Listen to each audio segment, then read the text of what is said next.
हरे हरे कृष्णा।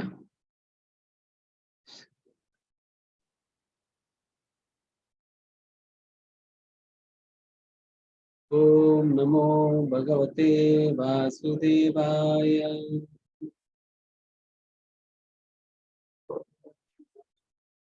देवाय देवाय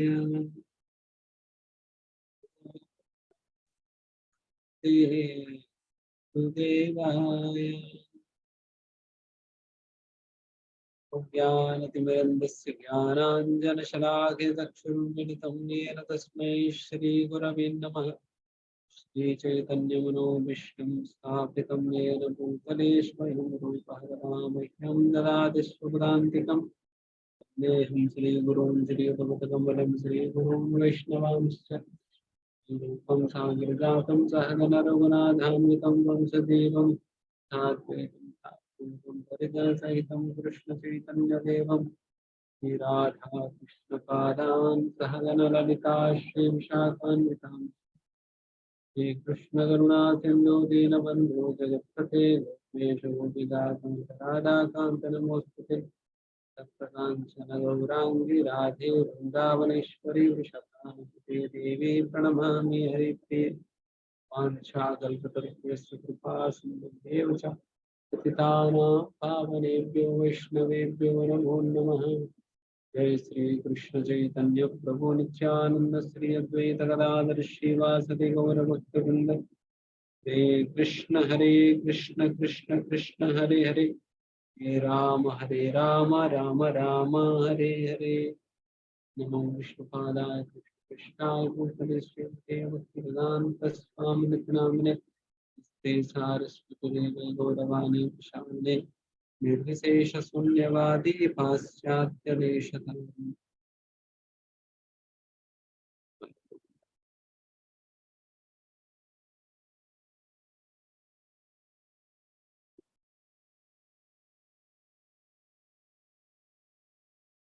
हरे कृष्ण।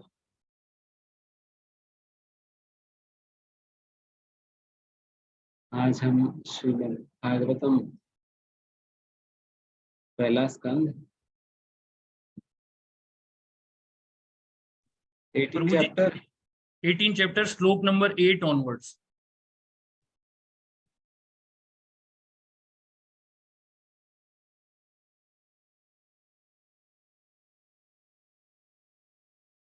किं नु बालेषु सूरेण कलिना धीरभूरुणा अप्रमत्तेषु यो वृको नृषु वर्तते।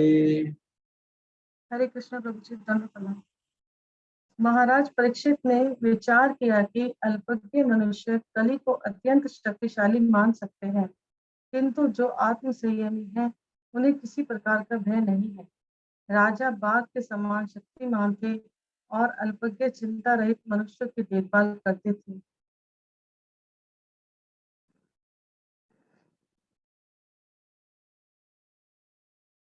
प्रभु जी तात्पर्य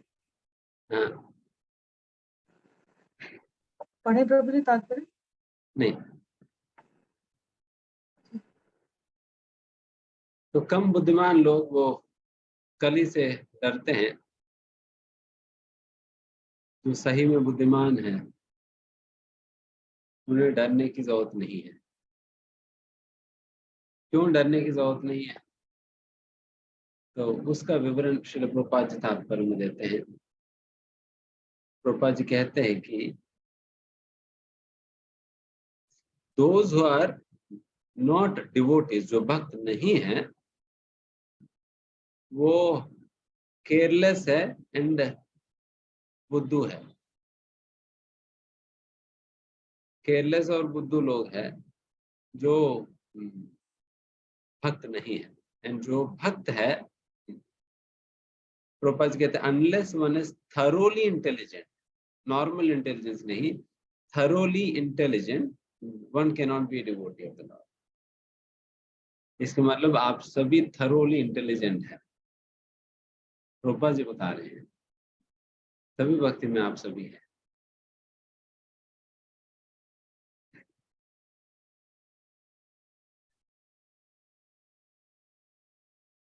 हालांकि कई और अन्य लोगों को अवार्ड, प्राइज, नंबर 1 रैंक इत्यादि इत्यादि मिल तो रहा है, बट अगर भागवतम के हिसाब से देखा जाए तो असलियत में बुद्धिमान तो आप सभी लोग हैं, जिन लोगों ने भक्ति को स्वीकार किया हुआ है ना।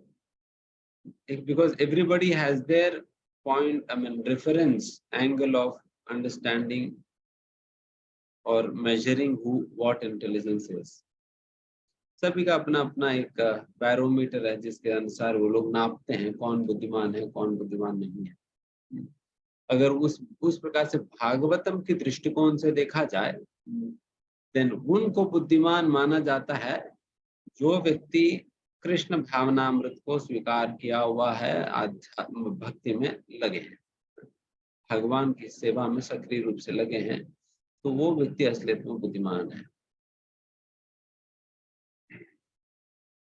इसलिए श्री प्रभुपाद जी सिंपली इंटेलिजेंट नहीं कह रहे, thoroughly intelligent, unless and until one is thoroughly intelligent one cannot be devoted।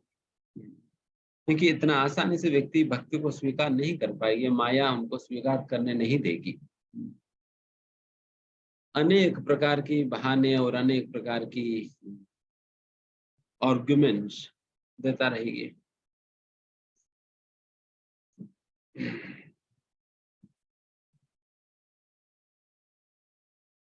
जैसा मैं कह रहा था उस दिन एक कॉलेज डायरेक्टर से मैं मिला था, वो क्या पूछ रहे थे उनसे, तो वो पूछ रहे थे अरे आपके इस्कॉन में कोई मैजिक होता नहीं है, तो इसलिए इतना फॉलोअर नहीं है, कुछ वैसा कोई होनी चाहिए जो मैजिक करने वाला। एक कॉलेज के director, mean he believes in magic. जब हमने कहा ये तो गीता भागवत के सिद्धांतों के ऊपर आधारित है, अरे गीता भागवत तो क्या है, तो मैजिक होनी चाहिए, मैजिक होनी चाहिए। तो ऐसे ही लोग फंस जाते हैं, वो लोग मैजिशियन को ही भगवान बना देते हैं, मैजिशियन को भगवान बना देते हैं। So if at all simple magic will make a person God, केवल एक सिंपल सा साधारण सा मैजिक करने ही एक साधु को पहचान है और सिंपल मैजिक करने से भी व्यक्ति भगवान बन जाता है, then फिर सारा मैजिशियन को ही फिर साधु और भगवान कहना चाहिए, बट ये तो नहीं है। इसलिए ये बाहरिक रूप से तो बहुत बुद्धिमान की तरह दिखाई देंगे इस प्रकार के लोग, but actually speaking they are all foolish people, foolish people. And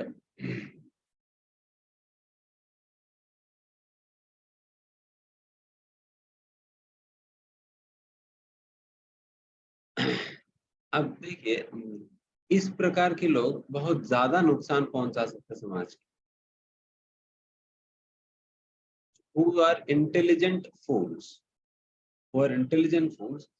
they can create a menace in the society, बहुत बड़ा समस्या क्रिएट कर सकते समाज के अंदर, क्योंकि बुद्धिमान की तरह दिखाई देंगे बट है तो मूर्ख, इसलिए अपना सारा बुद्धि उपयोग करके मूर्ख कार्य करेंगे, मूर्खों के कार्य करेंगे बहुत सारा बुद्धि उपयोग करके, तो ये लोग बहुत ज्यादा नुकसान पहुंचा सकते।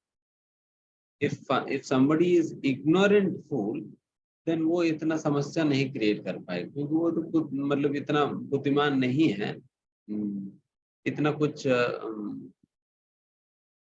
व्हाट यू से इतना बड़ी समस्या क्रिएट नहीं कर पाएगा। बट अगर कोई इंटेलिजेंट फूल है तो वो बहुत बड़ा समस्या क्रिएट।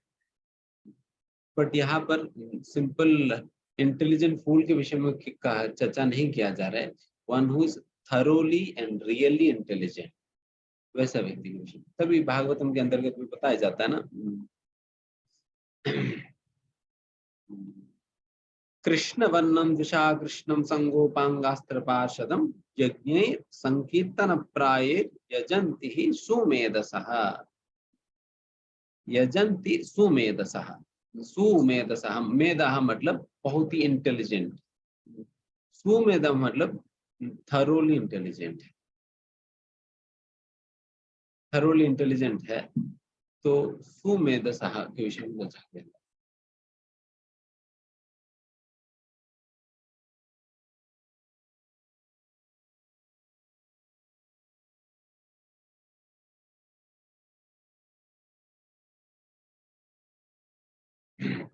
यहाँ से ये शब्द उठाए जा रहे, प्रोपा जी की अपना शब्द नहीं है। सुमेधसः मतलब थरोली इंटेलिजेंट। यजंती ही, यजंती मतलब वही व्यक्ति प्रयास करेगा जो थरोली इंटेलिजेंट। क्या प्रयास करेगा? यज्ञ संकीर्तन प्राय, संकीर्तन यज्ञ के द्वारा भगवान की पूजा आराधना उपासना इस कलयुग के अंतर्गत करने की जो प्रयास है, केवल सबसे बुद्धिमान लोग ही करते हैं, तो मोस्ट इंटेलिजेंट पीपल। बाकी इधर उधर बढ़ जाते हैं। आप देख सकते हैं ना कितने लोग आध्यात्मिकता के नाम पे कितने किस किस प्रकार की चीजें प्रैक्टिस कर रहे हैं। आध्यात्मिकता के नाम पे क्या क्या चीज प्रैक्टिस कर रहे हैं ना। एंड आध्यात्मिकता के अभ्यास करना चाहने के बावजूद भी लोगों को गलत गलत रास्ता में चले जाना पड़ रहा है। बट जो सही में बुद्धिमान व्यक्ति वो निर्धारित कर पाता है कि ये सही रास्ता है, एंड फिर उस रास्ते में चल भी पाता है। For that one needs to be thoroughly intelligent. इसलिए कृपा जी से, एंड जो लोग इस प्रकार से बहुत बुद्धिमान नहीं है, वो माया की जाल में वो फंस जाते हैं। माया के जाल में वैसे लोग फंस जाते हैं।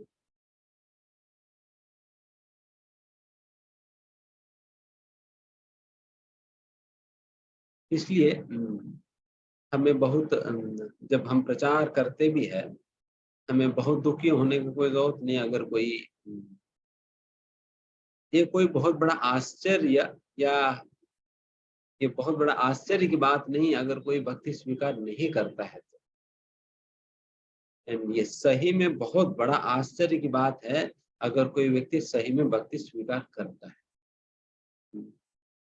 वो 7 वंडर्स में एक हो जाएगी। अगर कोई भक्ति स्वीकार कर रहे हैं, that is then he becomes one among the 7 wonders.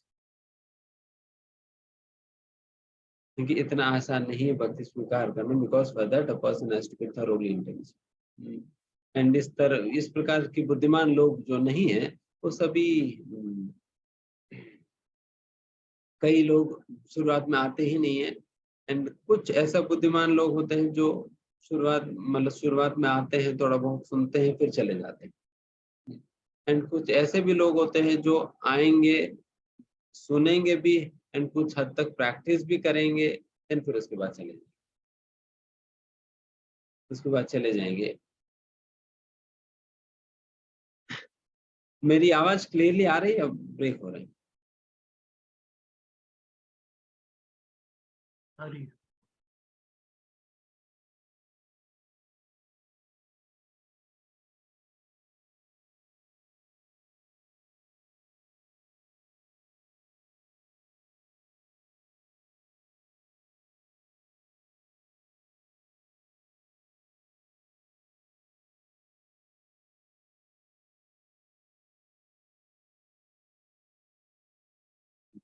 Okay.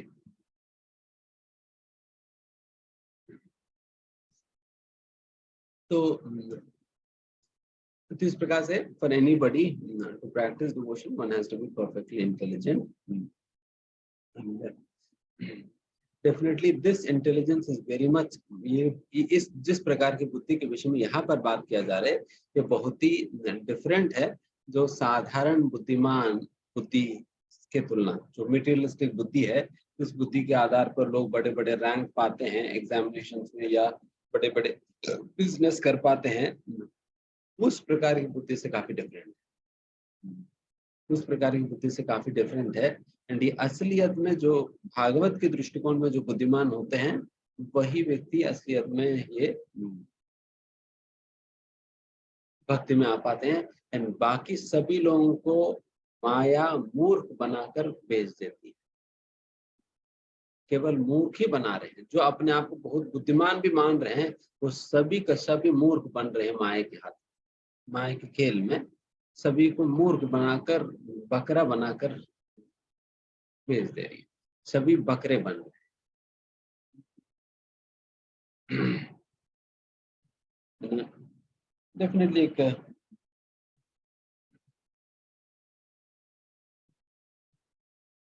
भेड़ चल ही है आजकल के संसार में।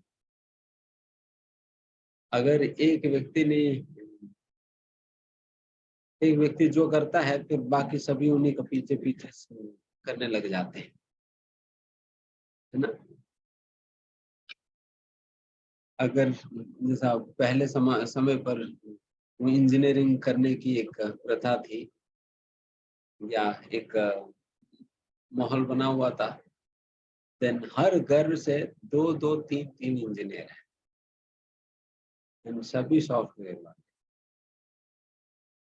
एंड आजकल वो चार्टर्ड अकाउंटेंसी का चल रहे हैं, देन फिर कितने लोग चार्टर्ड अकाउंटेंट। पहले बीकॉम चलता था, आगे जाके कुछ और होगा। वो ये नहीं देखते कि how far is it, I mean am I relevant for this. वो अपना नहीं देखते, बाकी सभी लोग कर रहे थे, हम भी करने, इस प्रकार से करने लगते। So that is not intelligence anyways. आगे उपवर्णितं एतद्वा पुण्यं पारीक्षितं मया वासुदेव हतोपेतम् आख्यानं यद् अप्रच्छथा। हे मुनियों, जैसा आपने मुझसे पूछा था, अब मैंने पवित्र राजा परीक्षित के इतिहास से संबंधित भगवान श्री कृष्ण की कथाओं की लगभग सब बातें कह सुनाई है।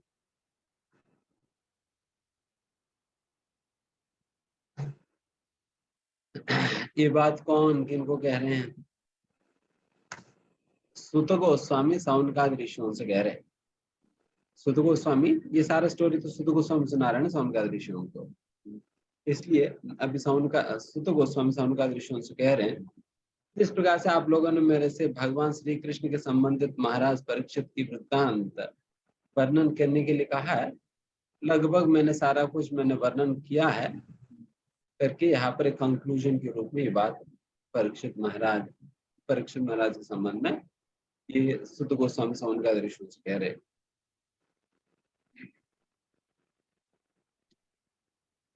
अब देखिए यहाँ पर कोई भी जो श्रीमद् भागवतम के अंतर्गत चाहे कोई भी विषय हो, किसी के बारे में भी क्यों न हो, सारा चीजों का कहीं ना कहीं भगवान श्री कृष्ण या भगवान के साथ संबंध है, इसलिए उन कथाओं का अपना प्रामुख्यता है। कोई ऐसा बात या कोई ऐसा कथा नहीं होगा जिसकी संबंध भगवान के साथ ना हो, इसलिए भागवत को अमल पुराण कहा गया है। अमल पुराण क्योंकि यहाँ पर हर एक बात शुद्ध भक्ति के संबंध में ही एंड शुद्ध भक्तों के विषय में और भगवान के विषय में ही है, और कोई अन्य दूसरा बात नहीं है। तो वैसा भगवान परीक्षित महाराज का वृत्तांत का भी भगवान के साथ उसका भी संबंध था, तो इसलिए उसको भागवत के अंतर्गत एक भाग उसे भी मिला। A devotee of the Lord regards both the activities of the Lord and those of his pure devotee on equal level. एक असलियत में जो भक्त है वो भगवान के और शुद्ध भक्तों के कार्यों को दोनों को एक समान स्तर पे ही गिनते हैं, समान स्तर पे ही गिनते हैं, भगवान का और शुद्ध भक्तों। इन दोनों के कार्यों में कभी भी हम कोई अंतर देखने का कोई जरूरत नहीं है, तो कोई मतलब ही नहीं बनता। क्योंकि अगर जब भी आप कोई भी चरित्र भगवान के संबंध में कोई चरित्र उठाइए, उस चरित्र भगवान के संबंध में कोई भी अवतार का चरित्र आप उठाइए, चाहे नरसिंह भगवान के अवतार हो, चाहे वराह भगवान हो, चाहे राम हो, चाहे कृष्ण हो, कोई भी आप लीजिए, उनके चरित्र आप देखेंगे तो उनका पूरा चरित्र केवल शुद्ध भक्तों के साथ भगवान के आदान प्रदान से ही भरा हुआ है।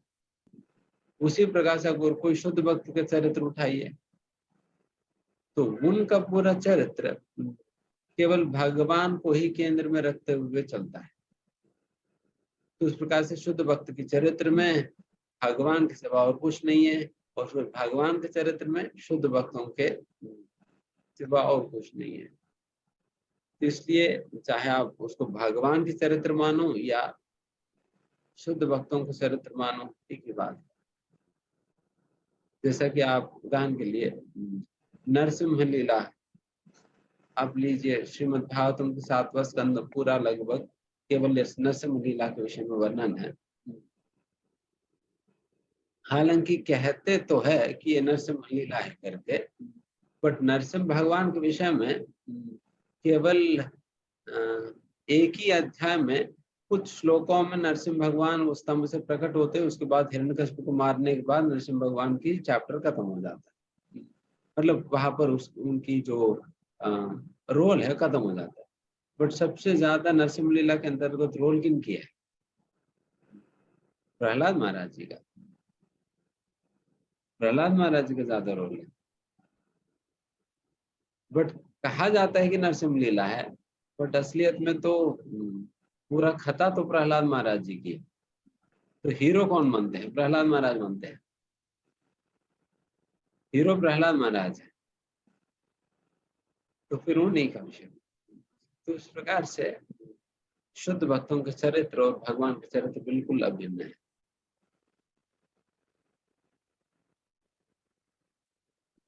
या या कथा भगवता कथा नियोरु कर्मणः गुण कर्माश्रया पुंभिः संसेव्यास्तापभूषुभिः। जो मनुष्य जीवन में पूर्ण सिद्धि प्राप्त करने के इच्छुक हैं, उन्हें अद्भुत कर्म करने वाले श्री भगवान के दिव्य कार्यकलापों तथा गुणों से संबंधित सभी कथाएं अत्यंत विनीत भाव से श्रवण करनी चाहिए।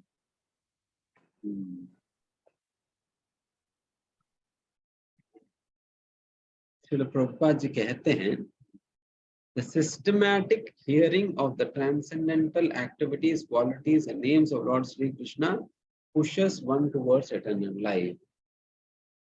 यहाँ पर सिंपल श्रवण हियरिंग कह सकते थे प्रभुपाद जी, बट प्रभुपाद जी क्लियरली ये बात मेंशन कर रहे हैं सिस्टमैटिक हियरिंग। उसके अगले लाइन में भी सिस्टमैटिक हियरिंग होता है। इसलिए जब हमें श्रवण करना है, भगवान के विषय में श्रवण करनी चाहिए। ऐसा नहीं कि कुछ भी हमारे YouTube शॉर्ट्स देखने की तरह या इंस्टाग्राम की रील्स देखने की तरह जो रील्स या शॉर्ट्स जो YouTube रिकमेंड कर रहे हैं, बस हम वही देखते जा रहे हैं। फिर हम 1-2 घंटा देख लिया, फिर लगता है कि खूब अच्छा भक्ति होगी, खूब अच्छा श्रवण हो गया। तो ये सिस्टमैटिक श्रवण नहीं है। तो सिस्टम तो YouTube डिक्टेट कर रहे हैं, गुरु नहीं। ये सारा सिस्टम तो इंस्टाग्राम की एल्गोरिथम डिक्टेट कर रही है कि ये क्या है, आपको कौन सा वीडियो देखना है, कौन सा लेक्चर सुनवाना है। वो आपके गुरु तो नहीं बता रहे हैं। सिस्टमैटिक हियरिंग का मतलब ये है कि जो श्रवण करने की विधि गुरु ने दिया है, जिस क्रम में सुनने के लिए गुरु ने बताया है, जिस क्रम में पढ़ने के लिए गुरु ने रेकमेंड किया हुआ है, उस क्रम में सुनना और पढ़ना। एंड जब उस प्रकार की सिस्टमैटिक हियरिंग आप करेंगे, तब वो हेल्दी हियरिंग होगा, वो हेल्दी हियरिंग होगा, है ना। वो हेल्दी हियरिंग होगा, देन फिर उससे हम भक्ति में बहुत स्ट्रांगली हम डेवलप हो सकते हैं। नहीं तो ना, कई बार लोग घंटों घंटों सुनेंगे, बट जब ये एक सिस्टमैटिक तरीके से नहीं होता है, देन उसकी असर उनकी भक्तिमय जीवन में, उनकी कॉन्शियसनेस में दिखाई नहीं पड़ता। लोग फिर कहते हैं प्रभु जी, हम तो इतना सुन रहे हैं और इतना जप भी कर रहे हैं, इतना पढ़ भी रहे हैं, फिर भी क्यों परिवर्तन नहीं आ रहे? क्योंकि आप हियरिंग तो कर रहे हैं, बट सिस्टमैटिक हियरिंग नहीं कर रहे। आप चैंटिंग कर रहे हैं, बट सिस्टमैटिक नहीं कर रहे। आप रीडिंग कर रहे हैं बट सिस्टमैटिक नहीं कर रहे, तभी तो श्रील प्रभुपाद यहाँ पर इतना क्लैरिटी के साथ मेंशन कर रहे हैं कि सिस्टमैटिक हियरिंग ही काम करेगी, सिस्टमैटिक हियरिंग ही काम करेगी। देखिए फॉर दैट मैटर कि कोई भी काम क्यों ना हो,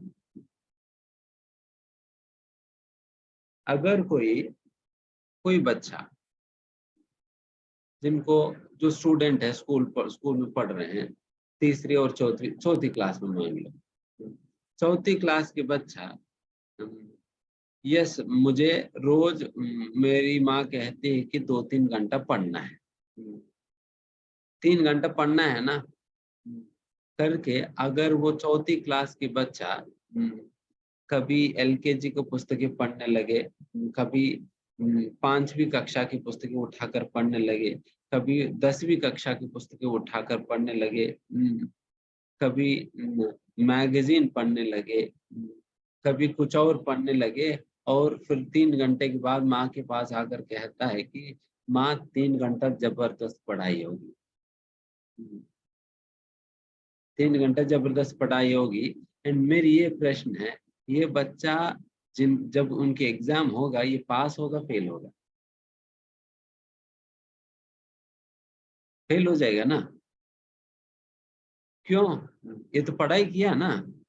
फिर ये कहेगा कि माँ जैसा आपने कहा 3 घंटा पढ़ने के लिए, मैं तो रोज 3 घंटा पढ़ ही रहा था, बट फिर भी फेल क्यों हो गया? Because you didn't read what you ought to read. आपने वो चीज पढ़ा नहीं जो कि आपको पढ़ना चाहिए था। आपने इधर उधर की पुस्तकें उठाकर पढ़ लिया, आपने एलकेजी की पुस्तकें उठाकर पढ़ लिया, 10वीं कक्षा को उठाकर पढ़ लिया, पीएचडी वाला पुस्तक उठाकर पढ़ लिया, बट आपको जो चौथी क्लास में जो पढ़ने के लिए बनता है, जो आपके एग्जाम के सिलेबस है, वो आपने पढ़ा ही नहीं। तो फिर आप चौथी कक्षा कैसे पास करोगे फिर? तो सेम ही लॉजिक है ना, फिर भक्ति में भी तो यही तो काम करेगी। फिर यहाँ पर भी अगर कोई व्यक्ति इधर उधर से कुछ यूट्यूब से फिर इनका प्रवचन सुन लिया, फिर वहां से ये ले लिया, फिर यहाँ पर प्रभु जी ये तो इंटरनेट में तो खूब अच्छा इन्फॉर्मेशन मिल रहे, तो ये पुराण उठाकर पढ़ लिया, फिर वहां पर तो कोई कली पुराण आएगा तो कली पुराण पढ़ लिया, फिर यहाँ पर देवी पुराण है देवी भागवत पढ़ लिया। प्रभु जी खूब जबरदस्त भक्ति हो रही प्रभु जी। देन फिर कुछ समय के बाद जब माया एग्जाम देगी उनके जीवन में, बिल्कुल फ्लैट पड़ जाएगा माया के चरणों में। देन पूछेगा प्रभु जी फिर इतना कुछ मैंने किया बट फिर भी फ्लैट क्यों पड़ गया? Because you haven't read your syllabus. आपका अपना सिलेबस जो पढ़ना था वो नहीं पढ़ा, इसलिए हमारे यही कहना है कि जो हम भक्ति करते हैं that should be very systematic, very systematic. जब सिलेबस डिजाइन किया जाता है, व्यक्ति की अंडरस्टैंडिंग लेवल क्या होता है उसी के हिसाब से सिलेबस डिजाइन किया जाता है ना, उसी के हिसाब से डिजाइन किया जाता है। एक चौथी क्लास के बच्चा को क्या समझ आएगी, मैथमेटिक्स की कौन सा लेवल की मैथमेटिक्स समझ आएगी, सोशल मतलब कौन सा सोशल समझ आएगी, साइंस मतलब कौन सा साइंस की टॉपिक समझ आएगी, वही सिलेबस उनको दिया जाता है उनके अंडरस्टैंडिंग लेवल के हिसाब से, एंड वही पढ़ेगा तो उनके लिए बेहतर है। ऑल तो बाकी भी तो 5वीं 10वीं कक्षा में भी मैथमेटिक्स है, बट समस्या है कि अभी उनके लिए वो उपयुक्त नहीं है। ऑल दो that is also good, but वो अभी के समय पर वो उपयुक्त नहीं है। What is relevant for you now is 4th class syllabus. उसी प्रकार से हमारे स्तर के अनुसार हमें जिनसे हम निर्देशन प्राप्त कर रहे हैं वो हमें रिकमेंड करेंगे, ठीक है आप ये पढ़ाई करो और ये आप सुनो। देन फिर हम हमारे स्तर के हिसाब से जो भी रिकमेंडेशन हमें मिला हुआ है पढ़ने के लिए सुनने के लिए, वही पढ़ने से सुनने से लाभ होगा। अगर इधर उधर का पढ़ेंगे चौथी क्लास के एग्जाम फेल हो जाएंगे, फेल हो जाएंगे। आपको लगता रहेगा कि मैं खूब अच्छा भक्ति हो रहे हैं, बट काम का नहीं होगा, काम का नहीं होगा। तो इसलिए ये चीज सब लोगों को ध्यान रखना होगा। Systematic hearing means knowing him gradually in truth and fact.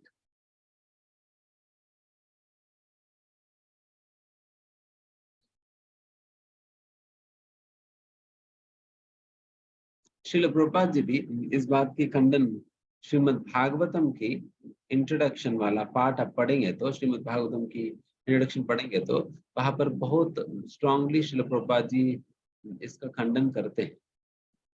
अगर कोई व्यक्ति सिस्टमैटिकली अगर श्रीमद् भागवतम का अध्ययन नहीं करेगा तो, जैसा कई बार लोग श्रीमद् भागवतम के 10वें स्कंद में श्री भगवान श्री कृष्ण की लीलाओं का अध्ययन करने लग जाते हैं, क्योंकि वो थोड़ा सा अट्रैक्टिव है। भगवान की बाल लीला, ये रास लीला, ये लीला, वो लीला, थोड़ा सा मजा आता है, फिर उसमें चले जाते सीधा। प्रभुपाद जिसको खंडन करते, क्या व्यासदेव को अगर यही लीला लिखना है तो पहला स्कंद से ही लिख कर दे देंगे आपको? देयर इज सम रीजन ना, कुछ ना कुछ कारण है ना, तभी तो श्री व्यासदेव ने इन लीलाओं को 10वें स्कंद में प्रस्तुत किया हुआ है, उसका कुछ तो अंडरस्टैंडिंग है। इसलिए प्रभुपाद कहते हैं कि हमें भागवत मतलब ये क्रमशः पहला स्कंद, दूसरा स्कंद, तीसरा स्कंद, ये सारा कुछ अध्ययन करके फिर 10वें स्कंद में जाना चाहिए। सीधा 10वें स्कंद में जाना नहीं चाहिए, बिकॉज पहले 9 स्कंद पढ़ने पे हमें श्रीमद भगवान श्री कृष्ण कौन है ये बात क्लियर होगा। देन कृष्ण कौन है पता चलेगा तो कृष्ण के कार्यों को आप अप्रिशिएट कर पाएंगे। नहीं तो लगेगा कि अरे ये तो चोरी किया तो कौन सी बहुत बड़ी बात हो गई, भागवतम के अंदर लिखा गई है। इसने चोरी किया तो कौन सी बहुत बड़ी बात होगी, इनके विषय में भागवतम में लिखा जा रहा है। अरे इनको व्यासदेव को ये नहीं पता है कि मैं भी तो बड़े बड़े चोरियां किया था, मैं भी अपने बचपन में। केवल बस इसी बात के अंतर है कि मेरे विषय में किसी ने पुस्तक लिखा नहीं और कृष्ण के विषय में पुस्तक लिख दिया किसी ने। अगर मेरे विषय में भी अगर कोई पुस्तक लिख दिया होते, आज तक मैं भी कोई दूसरा कृष्ण बन गया होता। इतना तो काम मैंने भी किया हूँ। तो फिर यही विचार आएगा, because we think Krishna is also one of our kind. भगवान श्री कृष्ण भी हमारा जैसे एक व्यक्ति मानने लग जाएंगे। जब कृष्ण की तत्व, कृष्ण कौन है जब पता चलेगा, देन फिर कृष्ण के कार्यों के विषय में भी आप समझ पाए। नहीं तो फिर लगे अरे ये तो कौन सी बहुत बड़ी बात। तो इसलिए ये बात समझना चाहिए, क्योंकि महान व्यक्ति अगर कोई साधारण कार्य भी करता है तो उसकी महत्व होता है। हम लोग कुछ बहुत बड़ा कार्य भी कर लेते हैं फिर भी इसको इतना महानता नहीं होता है,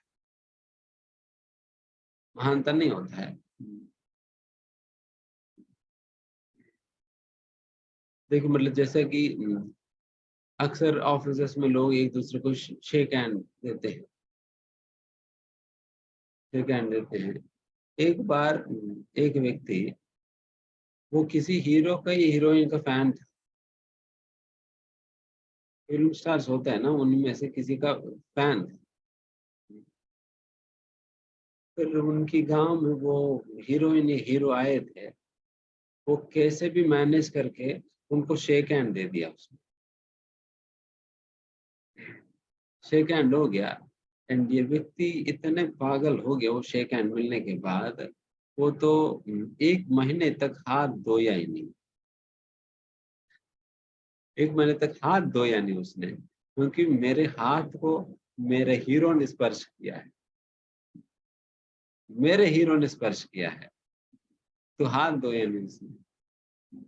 सो बात यह है कि वो शेक हैंड तो वो तो नॉर्मली है, बट उनकी दृष्टिकोण में कोई महान व्यक्ति ने उस शेक हैंड दिया है, उसकी स्पर्श प्राप्त हुआ है, इसलिए उसको इतना वैल्यू दे रहे हैं। एक्टिविटी नॉर्मल है बट करने वाला व्यक्ति वैल्यूबल है। तो उसी प्रकार से भगवान कृष्ण के कार्य आपको नॉर्मल दिख सकते हैं, बट करने वाला व्यक्ति बहुत वैल्यूबल है, इसलिए उनकी छोटे से कार्य भी बहुत बहुत मायने रखता है, बहुत मायने रखता है ना। हम अपने गले में तो 100 बार घूम लेते हैं, बट कोई पूछता ताछता नहीं है। अगर वही मोदी जी अगर आपकी गली में आएंगे तो फिर 10 अखबारों में आ जाएगी, टीवी चैनल में कैप्चर करेंगे, सब कुछ होगा। हमारे विषय में कुत्ता भी नहीं पूछते, तो हम तो वैसे ही जाते, कुत्ता तो भौ भौ करके भगा देती है उल्टा अपने को, बट वही इनको तो, मोदी जी को तो फिर इस प्रकार से, है ना। सो गली में आने वाला कार्य तो साधारण है, बट मोदी जी महान, तो ये डिफरेंस। तो इसलिए वो मोदी जी महान है करके पता चलेगा, तो फिर उनकी कार्यों का हम इतने इम्पोर्टेंस देंगे।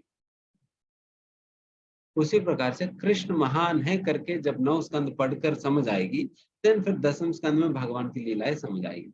एंड इसलिए ही पहले बताया जा रहा है कि आप सिस्टमैटिकली पहले 9 स्कंद पढ़ो, भगवान कौन है समझो, फिर उसके बाद भगवान की लीलाओं का अध्ययन। मतलब कितना साइंटिफिकली प्लेस किया गया है, अब देखिए क्रमशः, है ना। इसलिए हमें सिस्टमैटिक रीडिंग करनी चाहिए, रैंडम और व्हाट यू से दैट मन गणित रूप से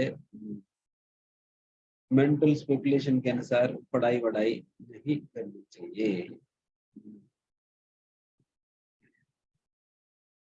स्पेशली जब कोई प्रश्न आता है, जनरली लोग गूगल गुरु से ही पूछते हैं, फिर वहां पर टाइप कर लेते हैं, फिर जो इधर उधर चैट बॉक्सेस में, डिस्कशन फोरम्स में जो आता है, देन फिर वो कोरा वोरा में पढ़ लेते हैं, फिर वहां पर 10 लोग 10 प्रकार की अपने अपने विचार व्यक्त करते हैं, देन फिर व्यक्ति का सिर घूम जाता है, सिर घूम जाता है। एंड स्पेशली ये कोमल श्रद्धा के स्तर पे हमें बहुत डेलिकेटली डील करना पड़ता है अपने साथ। एग्जैक्टली उतना केयर के साथ हमें अपना शुरुआत की भक्तिमय जीवन में अपने को हमें रखना होगा, कि जिस प्रकार से एक माँ अपनी छोटी सी बच्चे को पालती है। जब बहुत छोटी सी ये बच्चा, माँ बहुत केयर करती है ना, कितना ध्यान रखती है। मतलब अगर बच्चा थोड़ा सा भी जग जाती है, तुरंत माँ भी जग जाती है, फिर देखती है कि ये कहीं इधर उधर पलट ना जाए, बेड से नीचे गिर ना जाए, या कुछ इधर उधर की चीजें अपना मुंह में रख ना ले। तो इस प्रकार से हर बात की बहुत ध्यान रखती है, बिकॉज ये छोटा बच्चा अगर थोड़ा सा भी इन्फेक्शन पकड़ लेता है, देन फिर तुरंत उनकी तबीयत खराब हो जाएगी, तुरंत उनकी तबीयत खराब हो जाएगी। देन ये व्यक्ति के अंदर उतना इम्यूनिटी नहीं है और उतना सामर्थ्य नहीं है कि फिर इस प्रकार की बीमारी को झेलने। तो उसी प्रकार से भक्ति की शुरुआत के समय पर हमारा श्रद्धा को भी कोमल श्रद्धा कहा जाता है। कोमल मतलब वेरी डेलिकेट है, कोमल मतलब फूल की तरह है।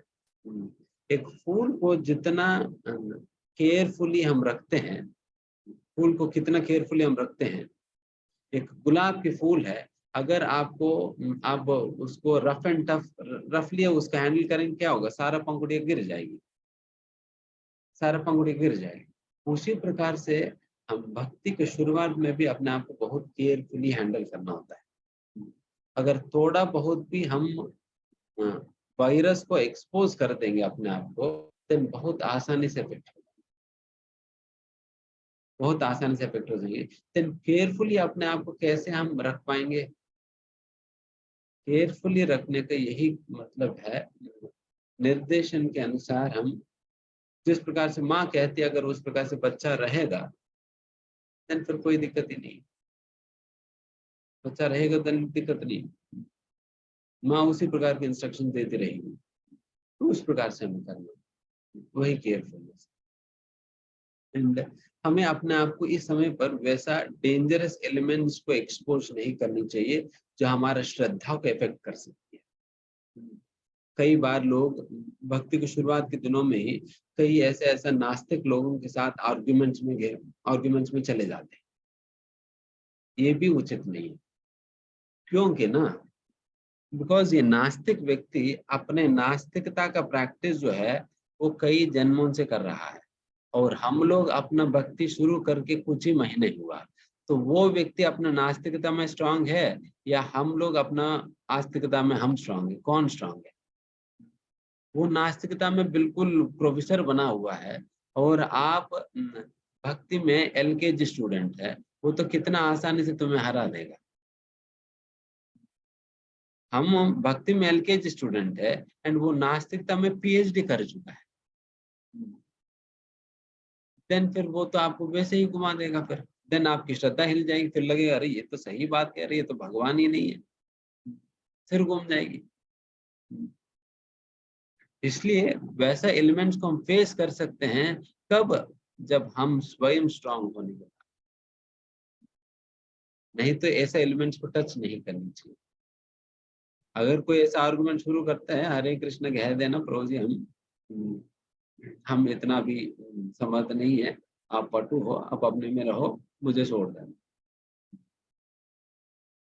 निकल जाने से। हमें वहां पर अपना ईगो नहीं दिखाने का कि अरे मैं क्यों हट जाऊं, मैं कभी पीछे हटा ही नहीं, मैं एक ऐसा योद्धा रहा हूं अपना जीवन में, कभी पीछे मुड़कर देखते ही नहीं है। तो वो उस प्रकार की ईगो पे नहीं जाना है। ईगो पे नहीं जाना है, be humble and back out. And फिर डेफिनेटली वैसा लोगों की जब प्रश्नों को जवाब हमें ढूंढना चाहिए, समझना चाहिए, अपने आप को स्ट्रांग बनाकर देन फिर आप फेस करो, देन फिर हरा उस प्रकार से। एंड उसी प्रकार से ये जो इंटरनेट वगैरह पे डेफिनेटली इतने सारे माइंड से, इतने सारे डिफरेंट डिफरेंट एंगल से बातें लोग लिखते हैं, तो उन सारे बातों को लोग पढ़कर बहुत बहुत कंफ्यूज हो जाएंगे। इसलिए शुरुआत के समय पर उस पे जाना इतना उचित नहीं, तो उस पे जाना इतना उचित नहीं है। बेस्ट है हम जिस प्रकार से हमें फैसिलिटेटर्स के द्वारा हमें निर्देशन मिल रहे हैं, तो उस प्रकार से हमें अपना पढ़ाई और अपना श्रवण उस प्रकार से करें, अपने आप को स्ट्रांग बनाए। इस कोमल श्रद्धा के स्तर पे थोड़ा सा स्ट्रांग, इसको निष्ठा कहा जाता है। तो वैसा स्ट्रांग बने, देन फिर आप पढ़ेंगे भी तो आपको समझ आएगी कि सही है गलत है, सही है गलत है। देखिए अभी के समय पर ये सिंपल सा लॉजिक देखिए, जब आपको ज्ञान ही नहीं है किस आधार पे क्या सही है क्या गलत है आप समझ पाओगे? ऑन व्हाट बेसिस कि आप ये सही गलत है क्या पकड़ पाओगे? उस व्यक्ति ने जो भी लिखा है वहां पर, वो उन्होंने सही लिखा गलत लिखा, वो आप कैसे पकड़ पाएंगे? बिकॉज हमें ज्ञान ही नहीं।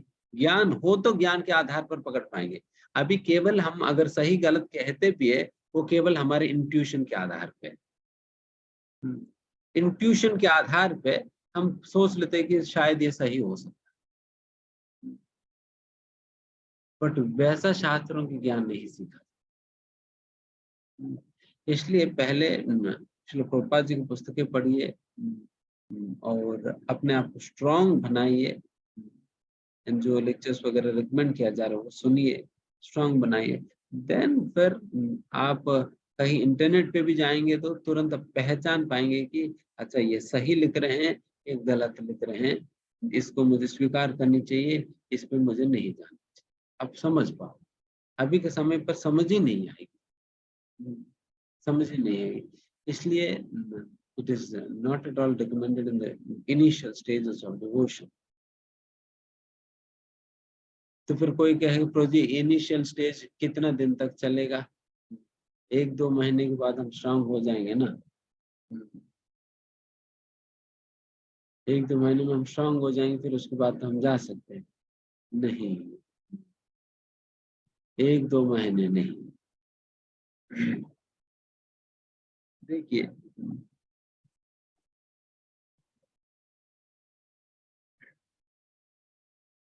जैसे मैंने कहा, एक छोटे बच्चे को हम समझते हैं ना, इस व्यक्ति को मैं कब खुला छोड़ सकता हूँ,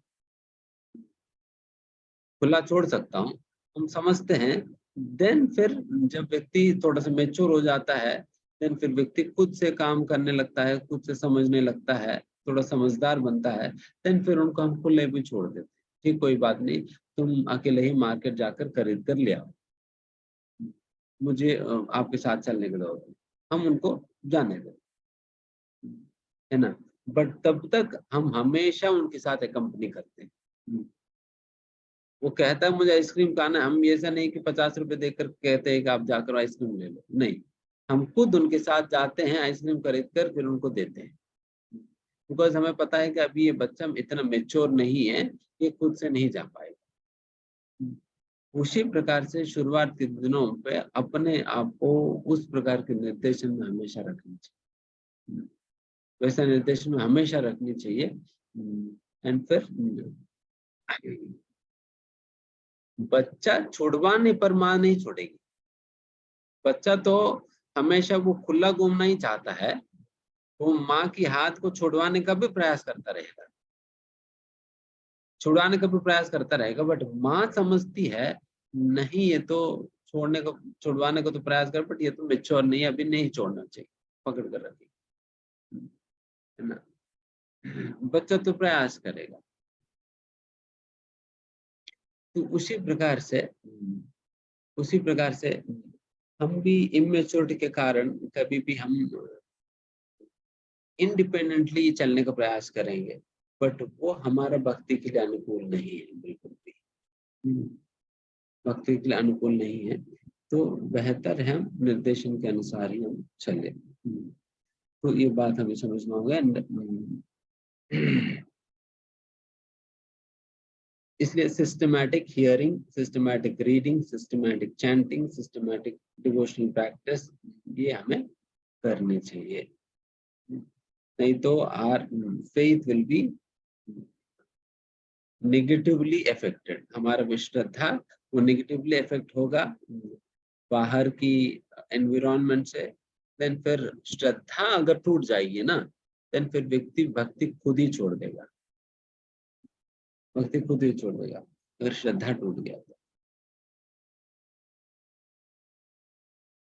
फिर आगे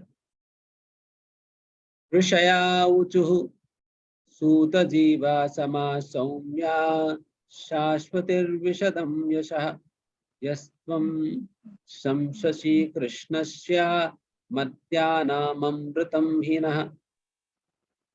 श्रेष्ठ मुनियों ने कहा, हे सौम्य श्री सुत गोस्वामी, आप दीर्घायु हो तथा शाश्वत यश प्राप्त करें, क्योंकि आप भगवान श्री कृष्ण के कार्यकलापों के विषय में उत्तम ढंग से बता रहे हैं। हम जैसे मर्त्य प्राणियों के लिए यह अमृत के समान है।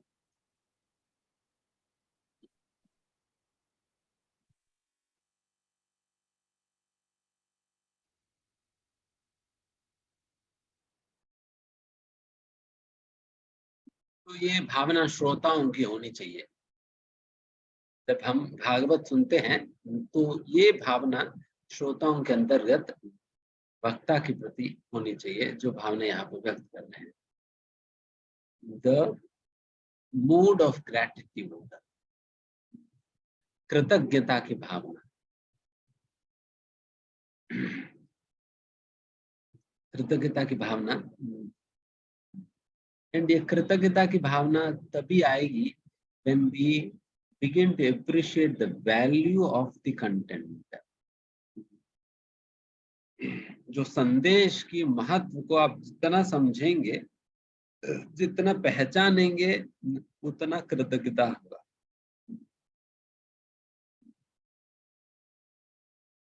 अगर मानो कि अगर मैं किसी को 2 रुपए दान में दूं, वो लेकर चुपचाप चले जाएगा। अगर वही 20 रुपए दान दूं तो थैंक यू बोलेगा और चले जाएगा।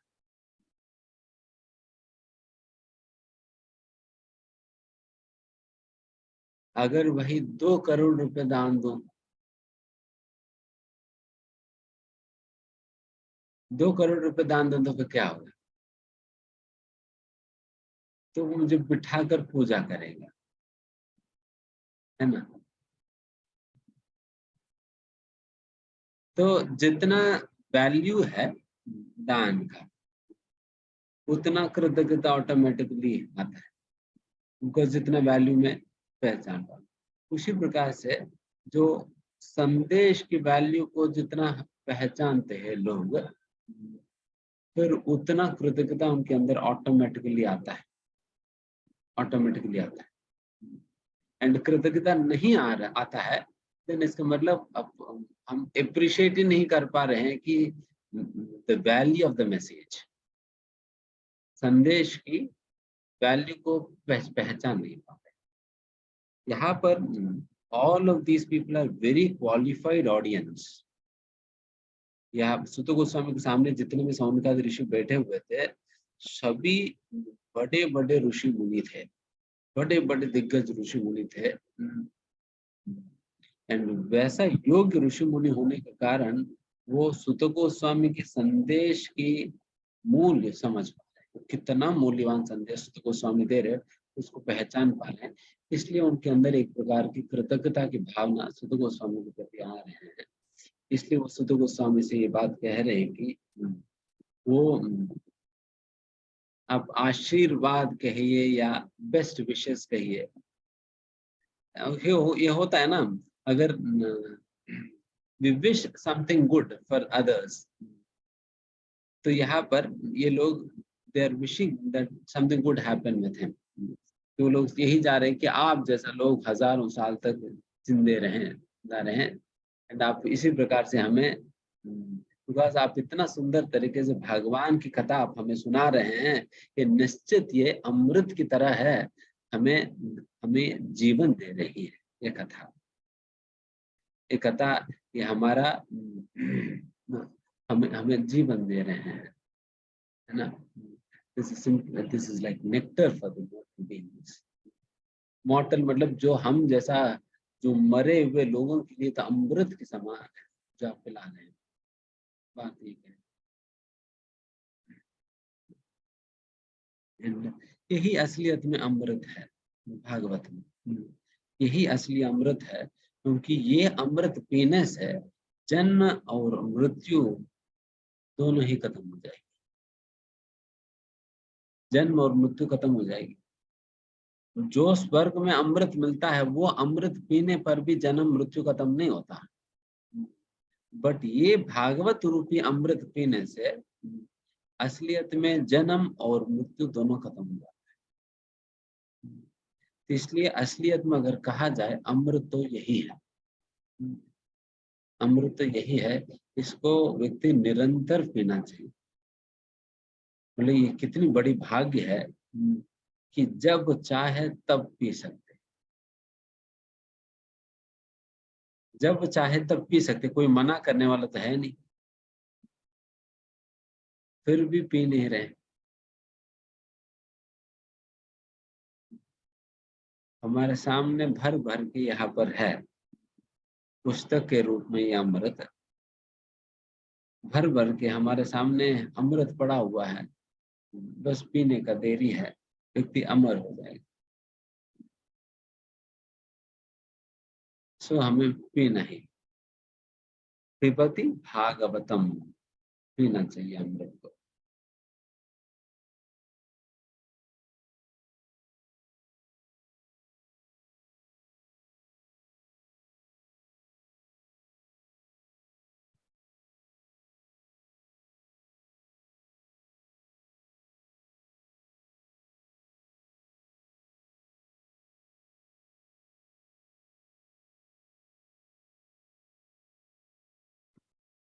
फिर आगे, कर्माणि अस्मिन्ननाश्वासे धूमा धूम्रात्मनां भवान् आपाययति गोविंद पादपद्मासवं मधु। हमने अभी अभी इस सकाम कृत्य यज्ञ की अग्नि को संपन्न करना प्रारंभ किया है और हमारे कार्य में अनेक अपूर्णताएं होने के कारण इसके फल की कोई निश्चितता नहीं है। हमारे शरीर धुएं से काले हो चुके हैं, लेकिन हम भगवान गोविंद के चरण कमलों के अमृत रूपी उस मधु से सचमुच तृप्त हैं, जिसे आप हम सबको वितरित कर रहे हैं। बेचारे ये लोग कह रहे हैं कि ये यज्ञ कर कर के उसकी दुआ से हमारा शरीर काला पड़ गया, उसकी दुआ से हमारा शरीर काला पड़ गया, बट फिर भी कुछ हुआ तो नहीं। बट आप जब इस प्रकार से भागवत कथा हमें बता रहे हैं, सुना रहे हैं, ये भगवान की श्री चरणों की अमृत है, तो इस अमृत को पीकर हमें अत्यधिक आनंद की अनुभूति हो रही है। निश्चित ये इस प्रकार के अमृत को वही व्यक्ति बांट सकता है जो व्यक्ति इस अमृत की आस्वादन करता है खुद से, जो वही व्यक्ति बांट भी सकता है। एंड खुद से, because ultimately I can give you what I have. मेरे पास 10 रुपए है तो मैं आपको 5 रुपए दे सकता, मेरे पास है 5 रुपए तो मैं आपको 10 रुपए कहाँ दूंगा। तो उसी प्रकार से जो व्यक्ति इसकी स्वाद नहीं लेता है, देन वो स्वाद, उस प्रकार की स्वाद तो वितरण भी नहीं कर पाएगा। एंड यहाँ पर सुत गोस्वामी ये इसलिए अन्यों को इस प्रकार की स्वाद चखा पा रहे हैं, because he himself relishes that taste, और स्वयं स्वाद की अनुभव कर, है ना। तो इस प्रकार से इसलिए अल्टीमेटली वही व्यक्ति प्रचार कार्य कर सकता है, या उनका प्रचार ही प्रभावशाली रहेगा, वन हु रिलीजियस डिवोशन, जो असलियत में भक्ति का स्वाद हो सकता है, वही व्यक्ति प्रचार कार्य कर पाए। Because ultimately what is preaching, प्रचार क्या होता है, जो सुत गोस्वामी यहाँ कर रहे हैं क्या है, ये भगवान श्री कृष्ण की चरण कमलों का जो अमृत है उसको बांटना ही है, वही प्रचार है। मैं भी पी रहा हूं, तुम भी पियोगे, तो इस स्वाद को बांटना ही है। तो ये स्वाद मैं तभी बांट पाऊंगा जब मैं स्वाद खुद होऊंगा। इसलिए श्रील प्रभुपाद जी एक समय पर कहते हैं कि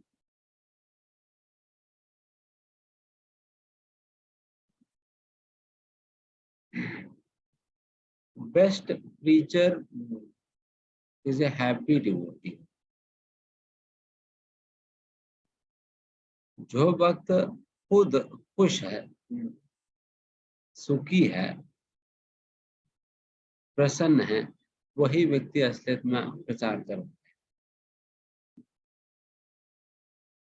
क्योंकि ना अल्टीमेटली लोग रोने तो नहीं आएंगे भक्ति में, उदास बनने के लिए तो नहीं आएंगे। भक्ति में भी आते लोग खुशियों को ढूंढते ही है ना, खुशियों को ढूंढते ही भक्ति में आते हैं। तो वो उन खुशियों को जो व्यक्ति असलियत में खुश है, वही व्यक्ति अन्यों को खुश कर भी सकता है।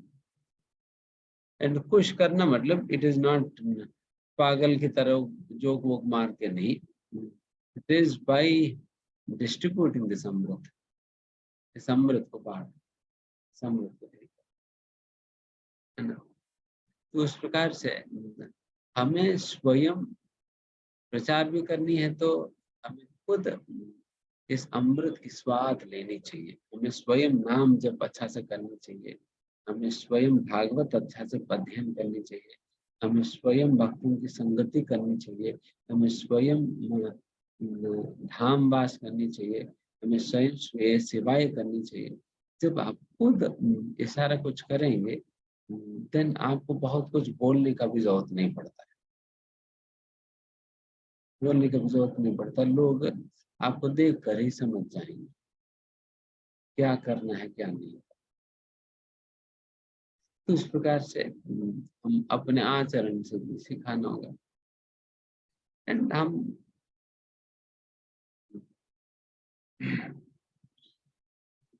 तो इस प्रकार से यहाँ पर सुत गोस्वामी इस अमृत का वितरण कर रहे हैं एंड बाकी सौनकादि ऋषि जो है इस अमृत का सेवन कर रहे हैं, अमृत का सेवन कर रहे हैं। यह अनुभूति होनी चाहिए असलियत में भागवत कथा सुनते वक्त।